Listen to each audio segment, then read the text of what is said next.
watching Shalom TV, celebrating Jewish culture. Funding for Shalom TV has been provided by the following.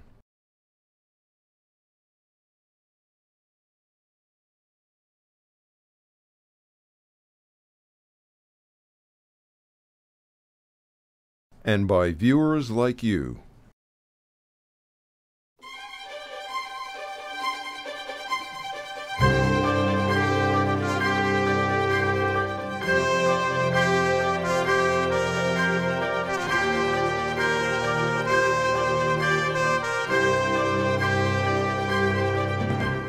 It is our goal on campus not merely to make students feel comfortable in their Jewish identity during their student years, but rather to invest in their capacity to lead Jewish lives. And so whether or not that comes in the form of formal communal leadership or informal communal leadership, or to become leaders in the business world or in philanthropy or in other realms, that they become leaders in their families, leaders in their local communities, and that those are things that are informed by their Jewish life. Tonight, we celebrate the investment of stakeholders in this organization from years ago. And we see the return of investment in terms of the future leadership of the Jewish community. For yesterday's Jewish students are becoming today's Jewish leaders. And today's Jewish students will become the leaders of tomorrow. Thank you for investing with us and giving us the opportunity to partner with you to help deliver the Jewish future. Although I graduated almost 2 years ago, Hillel continues to influence my life today. As an analyst at Goldman Sachs, I barely have time to breathe, and I'm sure this resonates with many of you in the room. But when I do have free time, I tend to spend it in Jewish-oriented activities. One of these programs is 3GNY, a New York-based group for the grandchildren of Holocaust survivors. Through 3GNY, I have learned to tell the story of how my grandfather and his family survived the ghetto, the death camps, and ultimately the Second World War. I recently went to Brooklyn Generations High School and told my family's story to a group of 30 10th graders. It was an unbelievable experience, and I can't wait to go back and teach again. As you can all see, Hillel has truly enriched my life, and I just hope that I have given a little something back. Through retelling my family's story, our Jewish story, to high school students, through the creation of new Birthright Israel trips, through sitting on the board of Northwestern's Hillel, which I will begin to do next fall, and through speaking on behalf of Hillel and the wonderful impact it has had on me and continues to have every day. So, on behalf of hundreds of thousands of Jewish students around the world, I want to thank you all for being here tonight, and I would like to thank you for everything you do for Hillel. I'd like to say why Hillel is so important to me in the most personal of terms. I think back to my junior year of college, and though I came from a traditional home, once at University of Michigan, with the freedoms of campus life, I wasn't very involved at all in Jewish identity. One Friday afternoon in my junior year of college, my mother called me to tell me that Mr. Gendon, the grandfatherly figure who sat next to us in shul, slipping us a peppermint candies as the rabbi was about to speak, had passed away that week. Not really knowing what to do, but knowing that I had to do something, I decided to go to Friday night services at Hillel to say Kaddish. I told my friends that I would be a bit late for our usual Friday night outing, and I called one of my Jewishy friends to find out the particulars of the Friday night service and where to go.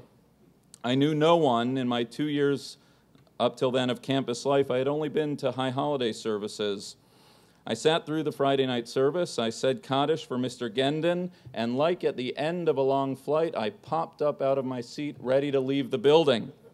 I was home free, and then a man popped up and boxed me out and looked at me and said, "Excuse me, I noticed you've never been here before.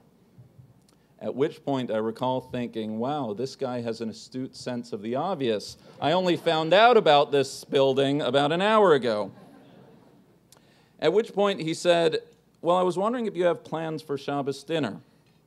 And truth be told, I lied, figuring he didn't really want to hear about dollar pitcher night at Rick's that night. And then he said something that I'll never forget. He said, well, I bet you don't have plans for next Friday night. At which point I sheepishly shrugged, and he said, good, so I'll see you then. So the following week I went, and I became a Hillel board member, led the pro-Israel group to D.C., edited the Jewish Student Journal, went to rabbinical school, got a doctorate in modern Jewish studies, became rabbi of Park Avenue Synagogue, and in just a moment we'll say Hamotzi. The man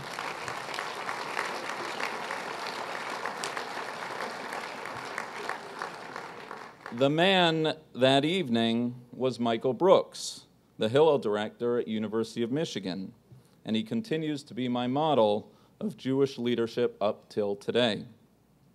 When you come to a dinner like this one, when you support Hillel International, it's understandable to mistake it for a faceless organization, yet another dinner in a New York spring filled with dinners and hamotzis.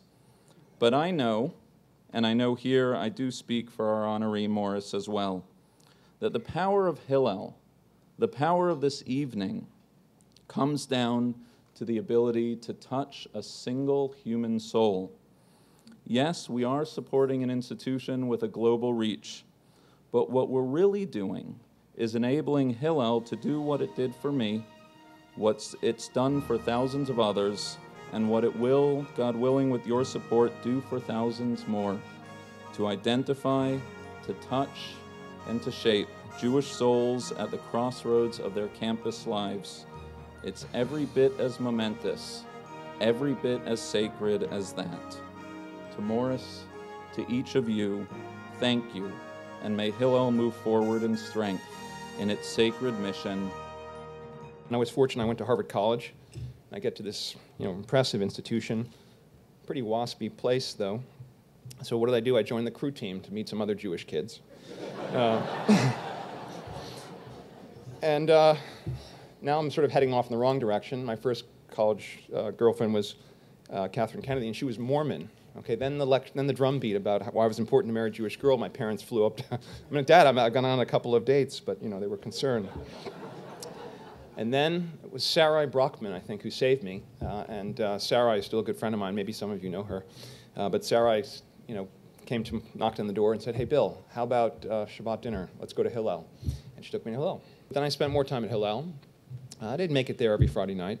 But there was a place, and there was a community, and a connection, and a home away from home. And yes, I married a Jewish girl from Harvard, no less. So I want to thank Hillel for asking me to speak tonight, and helping provide, I guess, a big part of my identity. When Richard Joel, when I joined him in, I think, 1994, to try to do something about changing the image of Hillel, we didn't really like the word continuity, because continuity is something that you just keep on doing the same thing over and over again, and that doesn't seem to be very dynamic. So then we thought about rejuvenation and thought that was really a bad pun. So then we came up with the word Renaissance. The problem with that is Richard could never pronounce it, but anyway, the word stuck. And that's why we have the Renaissance Award. The Renaissance Award is given to someone who has a little bit of remarkable in how they have innovated and changed life and made life better for Jews. And I want you to know more that we have. You're joining a pretty impressive group of people. I have the list here, so I'll read them off. Previous recipients include Charles R. Bronfman, who happens to be my brother, Abby and David Cohen of Goldman Sachs fame, Edith and Henry Everett, Dr. Lynn Harrison, Abraham Enfield, who was our president for quite some time, Richard Joel, of course, Leonard and Toby Kaplan, Lynn Schusterman, Michael Steinhardt, Lex Lee Warner. Oh yeah, there was one other guy called Edgar Bronfman. Morris, this evening is your evening. We know the figures, but the figures don't really tell the entire story. Morris is the most hardworking chairman honoree we've ever had. It's amazing how he would just pick up that telephone and use his Rolodex and call everybody and say, you just got to do this. So not only speaks well for his belief in Hillel, it speaks well for this fear that all these other people have of him. But it's really a great honor for me to come out of sort of semi-retirement and give this honor to a very good friend, Morris Offit. And I never realized how devoted he was to Hillel until this afternoon when we had a meeting and he talked about how important Hillel was in the Jewish world with such passion that I was really very, very thrilled. As you look around the room, you will see hundreds of people who have come together to demonstrate their respect, admiration, and affection for you. You have touched our lives in many ways. And it gives me great pleasure to present you with Hillel's Renaissance Award. Your bold vision and transformative initiatives truly enrich the campus, the Jewish community, and the world. Mazel tov and congratulations.